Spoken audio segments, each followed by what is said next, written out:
गुरुर्ब्रह्मा गुरुर्विष्णु गुरुर्देवो महेश्वरः गुरु साक्षात् परं ब्रह्म तस्मै श्री गुरुवे नारायण नारायण नारायण नारायण। 17 जुलाई आनंद रस रत्नाकर। परमात्मा हमारा पोषण करना कभी नहीं छोड़ता। आज का पृष्ठ लिया गया है परम पूज्य महाराज श्री के प्रवचन श्रीमद् भगवद गीता के 15वें अध्याय पर बम्बई में हुए, बम्बई अथवा अहमदाबाद, संभवतः अहमदाबाद में हुए हों। तो पुरुषोत्तम योग के नाम से ये पुरुषोत्तम योग पहले भी एक बार छपा, पर उस वक्त सुन के नहीं लिखा गया। जो लोग जाते थे प्रवचन में तो उस समय शॉर्ट हैंड चलता था, तो संक्षेप में लिख लेते थे। तो एक सुदर्शन सिंह चक्र थे, उन्होंने संभवतः वो महाराज जी का सुना था। पुरुषोत्तम योग पर कई बार प्रवचन हुए महाराज जी के, दिल्ली में भी हुए, कलकत्ता में भी हुए। तो ये जो है पुरुषोत्तम योग 19 पृष्ठ हम जून महीने में किए, और आज का पृष्ठ है वो आगे पीछे रह गया होगा, संकलित वहीं हो जाता तो बढ़िया था, पर ये अपना स्वतंत्र इधर आ गया है जुलाई में, तो कोई बात नहीं। प्रसंग पुरुषोत्तम योग में वैसे तो देखें तो ये जो 20 श्लोक हैं पूरी गीता का सार है, और भगवान ने एक और विशेषता, भगवान की तो क्या बतावें, इसमें तो विशेषता शब्द प्रयोग करना भी ठीक नहीं है, पर भगवान की महिमा की 3 श्लोकों में पूरे गीता का सार वहाँ ले लिया। 16, 17, 18। तो 16 में बताया कि 2 प्रकार के पुरुष हैं, क्षर और अक्षर। द्वाविमो पुरुषो लोके क्षरश्चाक्षर एव च। क्षर क्या है? ये जितने भूत सब प्राणी हैं सब क्षर है, यानी विनाशी हैं। और अक्षर क्या है? जो जीव है वो अक्षर है। अब अपना परिचय देते हैं अगले 2 श्लोकों में। उत्तमः पुरुषस्तु अन्यः परमात्मेति उदाहृतः यो लोकत्रयमाविश्य बिभर्तव्य ईश्वर। पुरुषोत्तम जो है यानी जीव से भी, और ये जो क्षर पूरा का पूरा दिख रहा है दृश्य प्रपंच जगत से भी, तो जीव और जगत से ईश्वर जो है वो तो अन्य ही है। उत्तम पुरुष है स्तु अन्य है, पुरुषोत्तम तो अन्य ही है। उत्तम पुरुषस्तु अन्य परमात्मे की उदाहृत है, उसका नाम परमात्मा है। तो इसका नाम जगत है, क्षर का, अक्षर का नाम जीव है, और उसका नाम परमात्मा है। तो परमात्मा का यानी स्वयं का परिचय दे रहे हैं भगवान। यो लोकत्रयमाविश्य बिभर्तव्य ईश्वर। ये जो पंक्ति है इसी की व्याख्या महाराज जी कर रहे हैं।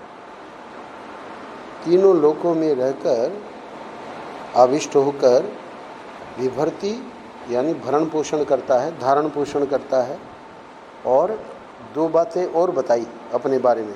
एक तो अव्यय है, यानी क्षर वाला तो व्यय हो जाता है।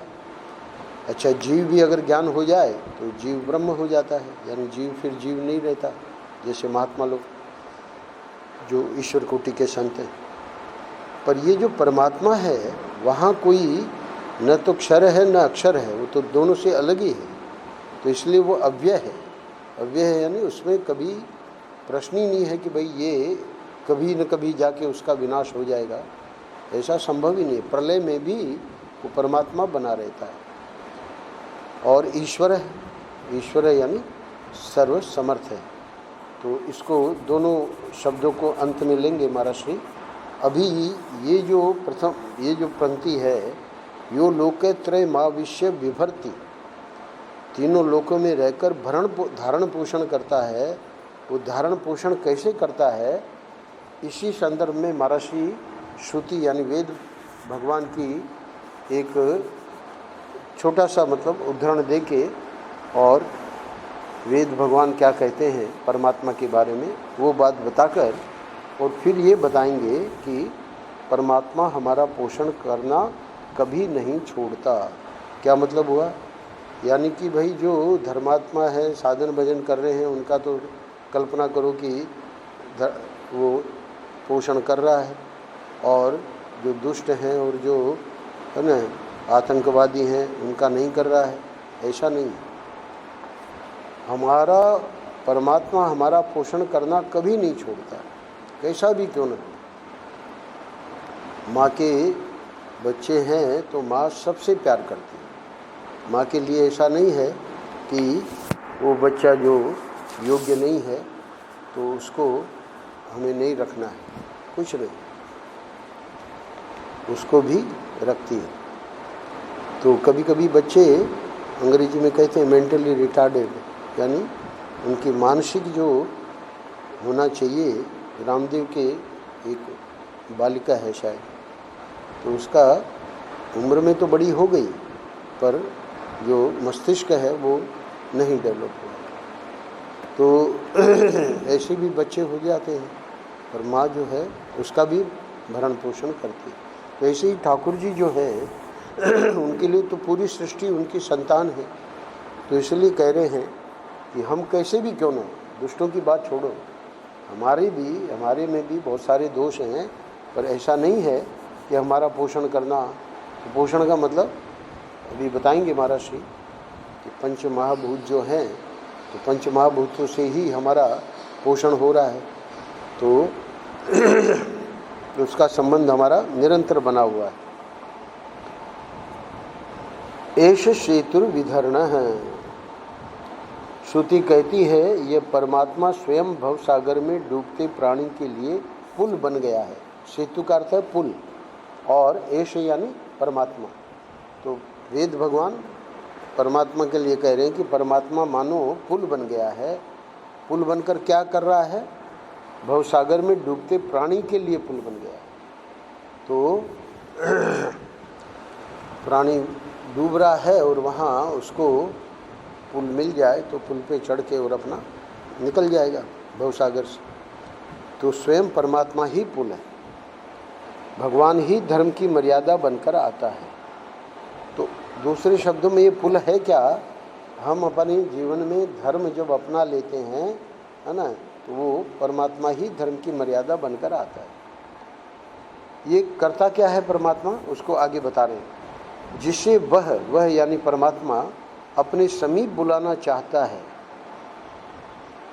उसे बताता है, हृदय में उसको प्रेरणा देता है कि यह करो यह मत करो।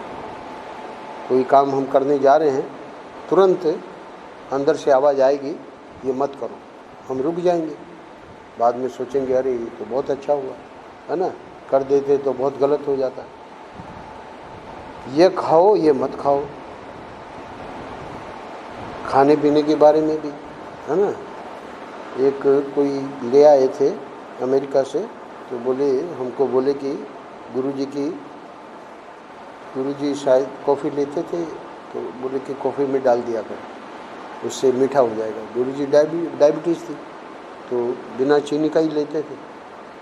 तो हमने डाला, महाराज ने रोक दिया, थोड़ा उसको चखा, कॉफ़ी को छोड़ दिया उसे। तो हम नहीं समझ पाए क्योंकि बड़े प्यार से बड़े भाव से लाया था वो अमेरिका से। आप लोग सेक्रीन बोलते हैं, तो सेक्रीन में भी कोई नई चीज़ रही होगी। हमने फिर बाद में उसका विस्तार में पढ़ा कि उसमें है क्या, किस चीज़ से वो बना है। फिर हमको बाद में समझ में आया कि वो गुरुजी के लेने लायक नहीं थे। आजकल तो ग्रीन वाला वो लगा देते हैं कि भाई ये शाकाहारी है, इसमें कोई गलत चीज़ नहीं है। तो वो पुराना समय था। तो कह रहे हैं ये खाओ ये मत खाओ, सबको नहीं पता चलेगा, है ना, दे देंगे और हम लोग अपना पालेंगे। परंतु भगवान जो है, जिसे वह अपने समीप बुलाना चाहता है, उसके लिए कहेगा। क्यों? वो वस्तु जो है उसको तामसिक राजसिक में ले जाएगी, यानी सात्विक साधन भजन नहीं करने देगी। ऐसे चलो ऐसे मत चलो, यानी जीवन में हम जो अपनी यात्रा कर रहे हैं अध्यात्म की, तो उसमें भी चलने का ठाकुर जी ही बताएंगे। भाई इन लोगों का साथ करना ठीक है, इन लोगों का साथ करना ठीक नहीं है, ऐसे चलो ऐसे मत चलो, यह बोलो यह मत बोलो। बोलने में भी जो पुराने संस्कार होते हैं उसके अनुसार हम अनाप शनाप बोल देते हैं, तो रोक देते हैं। वहाँ पे कल बता रहे थे तरुण कि गोवर्धन परिक्रमा में जीजा जी कोई बात हुई होगी, तो जीजा जी ने कहा भाई तुम्हारे में तो बहुत बदलाव आ गया, यानी पहले बहुत जल्दी नाराज़ हो जाता था, बहुत जल्दी डांट देता था। तो हमने कहा कि उसको जीजा जी को उनको कहना चाहिए था तुमको कि हम आनंद रस रत्नाकर का सत्संग करते हैं सुबह। तो कहने का अर्थ ये है कि जब सत्संग करेंगे तो समझ में आ जाएगा वी ठीक नहीं है, क्रिया प्रतिक्रिया ठीक नहीं है, यू ठीक है। यू का मतलब दो डंडों के बीच में जगह है, कोई क्रिया करे तुरंत प्रतिक्रिया मत करो, थोड़ा सा रुक जाओ, है ना। इस बार शुभम रुक गए तो बढ़िया रहा, है ना। कुछ बोल देते ये तो बोल ही देते हैं तो नहीं बोले तो बढ़िया रहा, मौन रहे। तो ये जरूरी है, यू आना जरूरी है। यू का मतलब रुक जाओ, तो फिर कोई प्रतिक्रिया करने की जरूरत ही नहीं, अपने आप ही ठाकुर जी बात आई गई हो जाती है। और अपना लगे रहो, अपना गलत काम हमसे कोई ना हो, बस इतना ही ध्यान देना है। हाथ पकड़कर भगवान उसे बचा लेता है। अच्छा, वह भगवान ही पुल है। अब ये जो सेतु शब्द है, इसी को महर्षि और थोड़ा सा स्पष्ट कर रहे हैं। भगवान स्वयं ही पुल है, और पुल पर चलने के लिए पकड़ने वाला डंडा भी वही है। अच्छा, पुल हो, डंडा हो, किंतु पैर में चलने की शक्ति न हो, तो वह शक्ति भी भगवान देता है। तो शक्ति भगवान देता है, इसका क्या अर्थ हुआ सुनो। शरीर में पोषण वही पहुंचाता है। खा लेते हैं लोग, अरे भाई ये पाचन न होए, किसी को अपच की बीमारी हो जाए, है ना, तो क्या खाता रहे, कुछ नहीं, है ना, वैसे कि वैसे ही दूल्हा बल्कि और कमज़ोर हो जाएगा। तो पोषण पहुंचाकर फिर उसको पचाना वगैरह सब ठाकुर जी करते हैं। ये देह पंचभूतों से बना है, अतः देह का पोषण पंचभूतों से ही होता है। पंचभूत कौन कौन से हैं? अन्न यानी पृथ्वी, जल, उष्णता यानी प्रकाश, वायु और अवकाश यानी आकाश। तो ये 5 के 5 भोजन देह को चाहिए। भाई अवकाश नहीं हो, पेट में जगह नहीं हो, क्या डालोगे? अवकाश होता है, आकाश है तो डालते हैं, फिर पेट भर जाता है। वायु, सांस ले रहे हैं। उष्णता, टेम्परेचर, डॉक्टर लोग देखते हैं भाई देखो कितना टेम्परेचर है, बोले शरीर ठंडा हो गया। अरे शरीर कैसे ठंडा हो गया? बोले लगता है कि प्राण चले गए। तो उष्णता बनी रहती है 98.4, है ना, थर्मामीटर दिखाता है कि ठीक है ना। जल, बिना जल के बहुत मुश्किल है, तो जल तो चाहिए ही चाहिए। और पृथ्वी, अन्न, तो ये जो है इसका भोजन देह को चाहिए, हम सबको चाहिए, प्राणी मात्र को चाहिए। अच्छा चलो, ये तो 5 अपने देह के लिए हो गए। मन के लिए तो परमात्मा कुछ नहीं करते। बोले नहीं नहीं, मन के लिए प्रेम का भोजन चाहिए। तो प्रेम का भोजन कौन देते हैं? परमात्मा। रसकान कवि हुए हैं, गोकुल में उनकी समाधि है, मुस्लिम थे। रसकान कवि ने कहा है, जो घट प्रेम न संचरे सो घट जान मसान। क्या कहा? जिस हृदय में प्रेम नहीं है वह शमशान समझो। श्मशान क्या होती है? श्मशान कोई पसंद नहीं करता। तो रसकान ने तो कह दिया कि वो हृदय ही मानो श्मशान है। क्या अर्थ हुआ? अरे भाई जहाँ प्रेम ही नहीं है तो मसान, श्मशान को ही मसान कह देते हैं। तो वहाँ भूत प्रेत निवास करेंगे। अरे भाई, जहाँ प्रेम नहीं है तो वहाँ कौन रहेंगे? श्मशान में तो भूत प्रेत ही रहते हैं। तो वहाँ यानी उस व्यक्ति से मिलना कोई पसंद नहीं करता। क्यों? क्योंकि शुष्क है, हमेशा जब देखो तो, है ना, बिल्कुल उपेक्षा करता है, डांट देता है, यानी प्रेम नाम की कोई चीज़ नहीं है। बुद्धि का, अच्छा चलो मन का हो गया, प्रेम वाली बात होगी। बुद्धि का तो भरण पोषण भगवान नहीं करते हैं, बुद्धि तो हम चलाते हैं। बोले नहीं नहीं, इस भ्रांति में नहीं रहना। बुद्धि का भोजन ज्ञान है। तो ये ज्ञान जो है ना, ये परमात्मा जो है अस्थि भांति प्रिय के रूप में सबके हृदय में रहता है। तो सच्चिदानंद जो परमात्मा है वो सबके हृदय में पहले से ही है। तो अस्थि के रूप में तो सत्ता यानी जीवन, इसमें मैं बोल रहा हूँ, आप लोग सुन रहे हैं, शिव रूप से हम लोग विराजमान हैं। और ये परमात्मा निकल के चले गए तो शव हो गया, शिव नहीं रहा, शव हो गया। बोले इसको ले जाओ शमशान में। तो कह रहे हैं कि जो बुद्धि है, तो ये सत्य चित्त आनंद में जो चित्त है वो क्या है? बोले कि अस्थि के रूप में तो सत्ता प्रदान करता है, अस्थि भांति प्रिय। सच्चिद आनंद कहो या अस्थि भांति प्रिय, एक ही बात है। तो अस्थि के रूप में तो सत्ता प्रदान कर रहा है यानी जीवन प्रदान कर रहा है, और भांति के रूप में प्रकाश यानी कि ज्ञान देता है। तो ये जो ज्ञान है वो ज्ञान क्या है? परमात्मा ही दे रहा है। तो मन में जो प्रेम है वो भी परमात्मा दे रहा है, बुद्धि में जो ये ज्ञान है वो भी परमात्मा दे रहा है। प्रिय के रूप में आनंद बनकर सबका पोषण करता है। सच्चिदानंद क्या मतलब हुआ? समष्टिगत अस्थि भांति प्रिय से संबंध न हो। समष्टि का मतलब ये जो सर्वव्यापक जो परमात्मा है ना, उसमें अस्थि भांति प्रिय बना हुआ है। तो जब हमारा कनेक्शन उससे हो जाता है तो व्यष्टि का जीवन चल रहा है। समझो कि कनेक्शन कट गया तो फिर व्यष्टि का जीवन ही न चले, फिर तो उसको राम नाम सत्य है। समष्टि वायु न मिले तो श्वास कैसे चल सकता है? भोपाल में एक कांड हो गया, अभी नहीं काफ़ी वर्ष हो गए।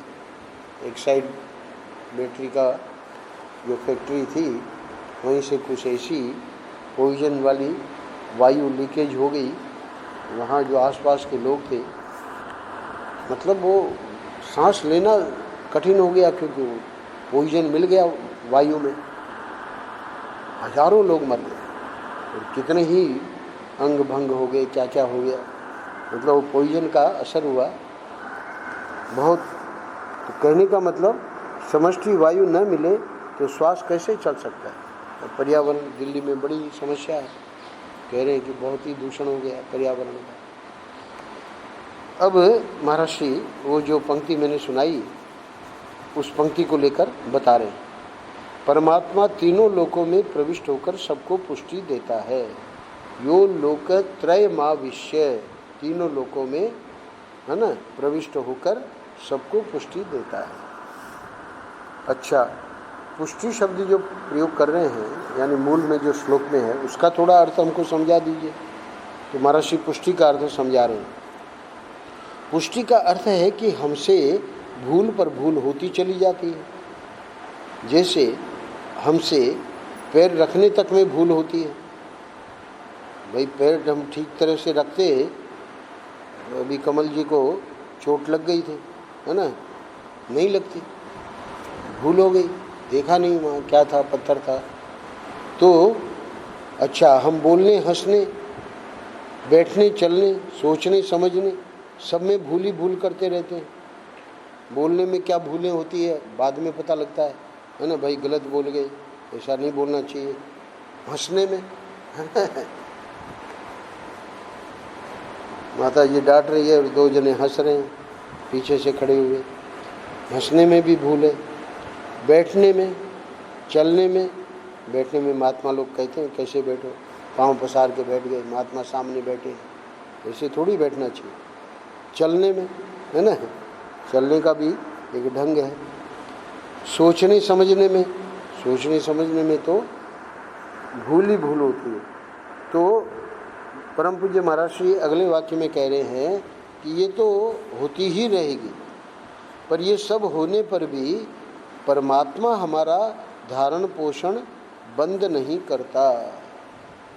आज का शीर्षक है परमात्मा हमारा पोषण करना कभी नहीं छोड़ता।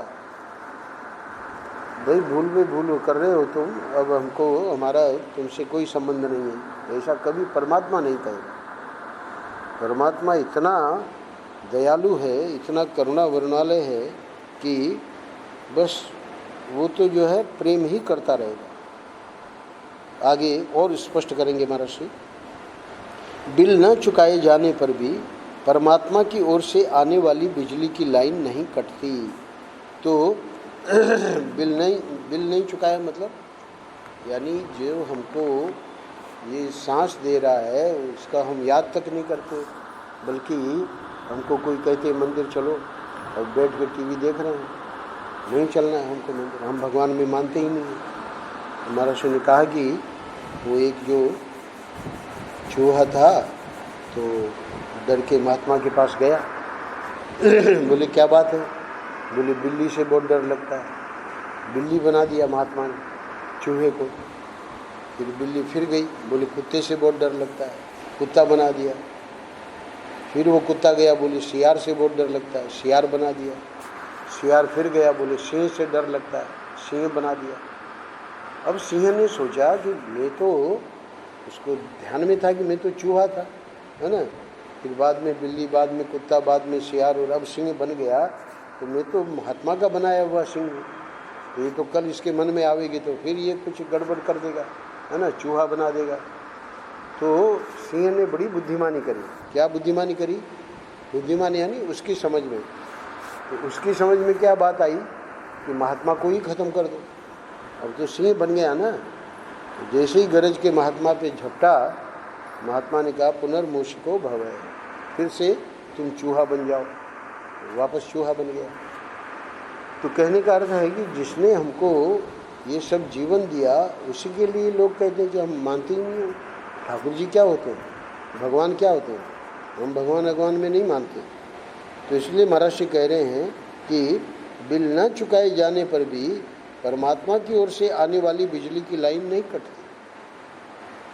हमारी इसी पंक्ति को और स्पष्ट कर रहे हैं अगले वाक्य में, हमारी ओर से सब प्रकार की विमुक्ता होने पर भी। विमुक्ता का अर्थ क्या है? जो अभी मैंने बताया कि हम तो ईश्वर में मानते ही नहीं है, इतना होने पर भी ईश्वर विमुख नहीं बनता। ये नहीं कि ये नहीं मानता है तो हम भी क्यों माने, है ना, उसकी सांस बंद करो, उसको, है ना, सांस देना बंद करो, कुछ नहीं, वो तो सांस देगा ही देगा। इसीलिए ये जो हमारे उपकरण हैं, वो उपकरण अगर ठीक है, बिजली सबको मिल रही है।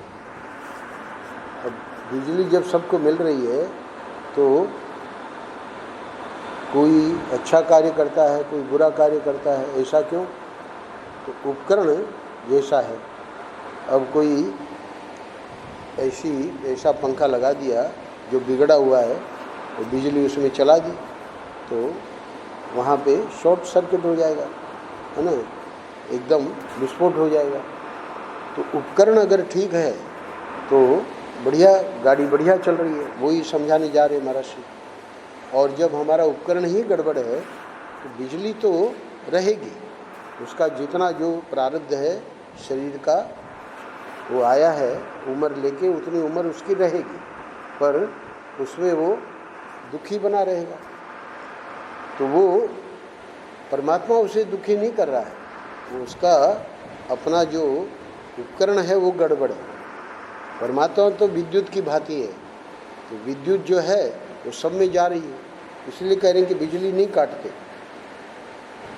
बिल न चुकाए जाने पर भी परमात्मा की ओर से आने वाली बिजली की लाइन नहीं कटती। वो बात अब स्पष्ट हो गई कि विमुख लोगों को भी भगवान जो हैं आतंकवादी है, उनको तो, है ना, इतना कष्ट दे रहे लोगों को, तो उनको तो भगवान को रखना ही नहीं चाहिए। बोले नहीं, आतंकवादी भी रहेंगे।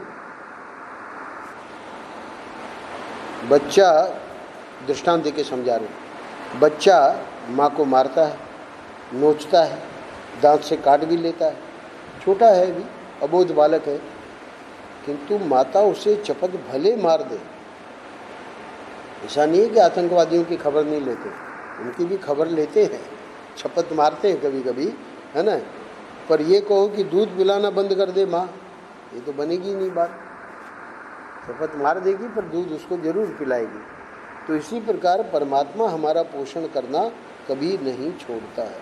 आज के पृष्ठ का शीर्षक। अंत में महर्षि कह रहे हैं, मैंने कहा कि 2 शब्द उसमें श्लोक में है, यो लोकत्रयमाविश्य विभर्तव्य ईश्वर, अव्यय और ईश्वर। तो अव्यय क्या है और ईश्वर क्या है उसको बता रहे हैं। तीनों लोकों का पोषण परमात्मा करता है, तो उसका कोष यानी खजाना कभी समाप्त भी हो जाएगा, प्रश्न है। तो बोले नहीं।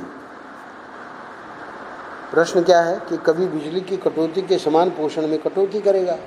भाई 24 घंटा गोपालगढ़ में बिजली नहीं रहती, क्यों नहीं रहती? भाई बिजली का जो उत्पादन है वो सीमित है, तो अगर 24 घंटा देंगे तो बात बनेगी नहीं, तो उसको एडजस्ट करने के लिए 24 घंटे में 4 घंटे काट दें।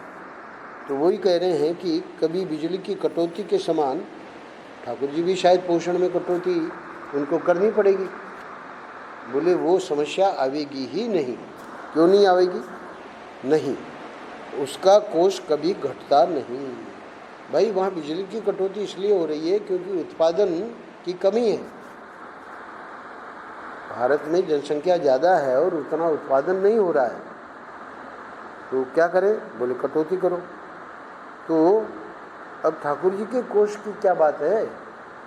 बोले कि उनमें इसलिए कटौती नहीं होगी कि उनका कोष घटता नहीं। एक पद है, आप लोगों ने भी सुना होगा, हम छोटे थे तो हमने स्कूल में उनको याद कराया गया, सरस्वती के भंडार की बड़ी अपूरब बात, जो खर्चे त्यों त्यों बढ़े, बिन खर्चे घट जाए। सरस्वती का जो भंडार है इसकी बड़ी अपूर्व बात है। यहाँ विद्यार्थी बैठे हैं तीनों, तो जो खर्चे त्यों त्यों बढ़े, जैसे जैसे खर्च कर रहे हैं, तो हम आते हैं यहाँ सत्संग का ये करते हैं, आनंद रस रत्नाकर। तो स्वामी जी जब आप करते हो, फिर वहाँ जाके वहाँ भी बोलते हो, फिर यहाँ महाभारत भी उसमें भी करते हो, है ना, और भी लोगों के साथ सत्संग करते हो, तो आपका खजाना तो खाली हो जाएगा। सरस्वती के भंडार की बड़ी अपूर्व बात, जो खर्चे त्यों त्यों बढ़े और बुद्धि आएगी और उसमें समझ आएगी। तो जैसे सरस्वती के खजाने की बात है, वैसे ही ये जो ठाकुर जी का कोष है, कोष का मतलब ये जो पंच महाभूत जिससे समष्टि में वो व्यष्टि को पोषण देते हैं, वो कभी घटता नहीं। बहुत गजब की बात है। सिलेंडर लाओ, ख़त्म हो जाता है, फिर सिलेंडर भेजो, फिर भर के आएगा। तो सूर्य देवता को देखो, सूर्य नारायण कब से तप रहे, और हर गर्मी में लगता है कि और बढ़ गया। इस बार तो बोले स्वामी जी 50 तक चला गया, 47, 48, है ना, बहुत गर्मी हुई। तो ये क्या है भाई? जब इतने वर्षों से तप रहे हैं तो धीरे धीरे कम होना चाहिए ना।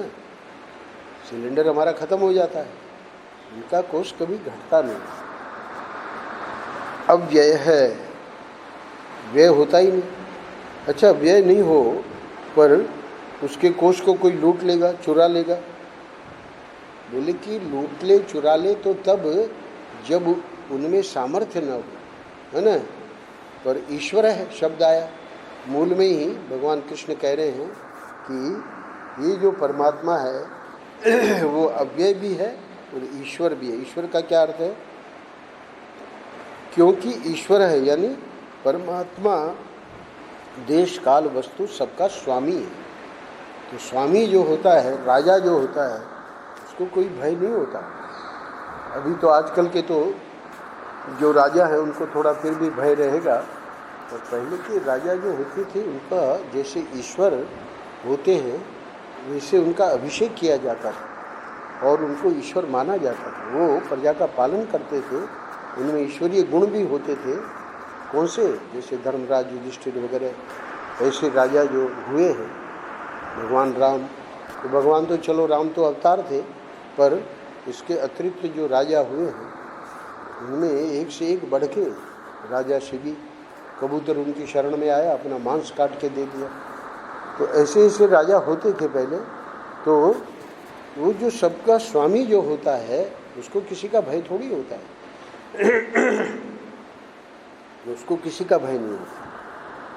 तो यहाँ तो राजा लोगों में तो फिर भी कह सकते हैं कि भाई उनको सेना रखनी पड़ती है, बॉडीगार्ड रखना पड़ता है आदि, परंतु ईश्वर जो है उसको किसका भय?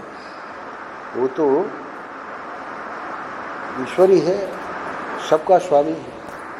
नारायण नारायण नारायण नारायण। श्री राम जय।